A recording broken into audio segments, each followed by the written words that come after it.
Sumber dalaman UMNO mendakwa tingkah laku Noh Omar di Selangor akhir-akhir ini kurang disenangi, malah menyebabkan setengah pemimpin tertinggi parti itu berkecil hati. Terbaru kenyataan dibuat Noh mengenai kedudukan kerjasama UMNO Selangor dengan PAS negeri itu melalui Mufakat Nasional menjelang pilihan raya umum yang dijangka tidak lama lagi. Beberapa sumber dalaman UMNO yang dekat dengan kepimpinan negeri dan pusat mendakwa Noh sedang dipantau kerana tidak disenangi selepas mengadakan perbincangan dengan parti lain di luar Barisan Nasional. Menurut sumber yang dekat dengan Presiden UMNO Ahmad Zahid Hamidi, Noh selaku pengerusi perhubungan UMNO Selangor bertindak mengikut pertimbangan sendiri. Semua Noh buat ikut suka dia. Sumber itu juga mendakwa semasa mesyuarat Biro Politik UMNO, Noh menyatakan persetujuan untuk tidak menjalin hubungan kerjasama dengan PAS. Tapi di luar, dia buat juga dakwa sumber berkenaan kepada Malaysia Kini. Pada 30 April lalu, Noh secara terbuka berkata, UMNO harus bersekutu dengan PAS di Selangor kerana keadaan politik unik yang ada di negeri itu. Satu lagi insiden yang menimbulkan persoalan mengenai keinginan UMNO Selangor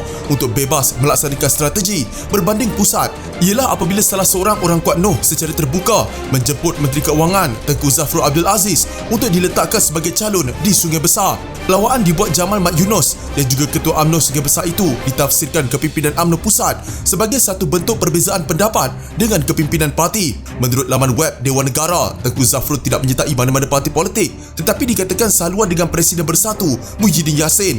Bernama melaporkan Noh sebagai berkata, UMNO Selangor menyerahkan kepada pucuk pimpinan tertinggi parti itu dan PAS untuk membuat keputusan terbaik berhubung kedudukan Mufakat Nasional. Noh berkata langkah itu dilihat sebagai tindakan terbaik kerana kedua-dua pihak mempunyai jawatan kuasa kepimpinan masing-masing. UMNO Selangor, kalau boleh Mufakat Nasional hidup seperti dahulu, itu amat dialu-alukan. Bagaimanapun kita serah kepada kepimpinan kedua-dua parti untuk buat keputusan. Setiap parti ada jawatan kuasa mereka. Jadi kalau Presiden kata ia kerjasama Mufakat Nasional nyawa ikan, bermakna masih hidup, tetapi sama ada ia akan terus hidup atau sebaliknya. Kita serah kepada kepimpinan, katanya. Menurut sumber, Noh cenderung memberi laluan kepada PAS meletakkan calon mereka di beberapa kerusi Dewan Undangan Negeri di Selangor, termasuk di Sungai Burong yang kini diwakili Adun UMNO Barisan Nasional. Menurut sumber UMNO, mereka tidak faham mengenai pendirian Menteri Pembangunan Usahawan dan Koperasi itu dan menganggap tingkah laku ahli parlimen terbabit sebagai pelik sedikit akhir-akhir ini. Sebab itu Presiden UMNO selalu terasa hati dengan Noh.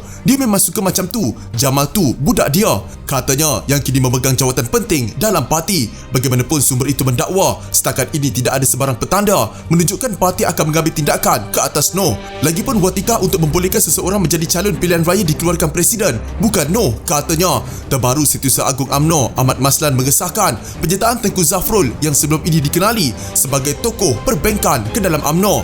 Ya, saya mengesahkan yang Zafrul adalah ahli UMNO, bukan benda baru. Dia dah jadi ahli UMNO sejak dulu lagi, sejak sebelum jadi menteri lagi, katanya seperti dipetik utusan Malaysia. Untuk rekod, Tengku Zafrul dibawa menyertai kerajaan atas kapasiti sebagai anggota Dewan Negara selepas Pakatan Harapan dijatuhkan melalui langkah syaratan kira-kira 2 tahun lalu.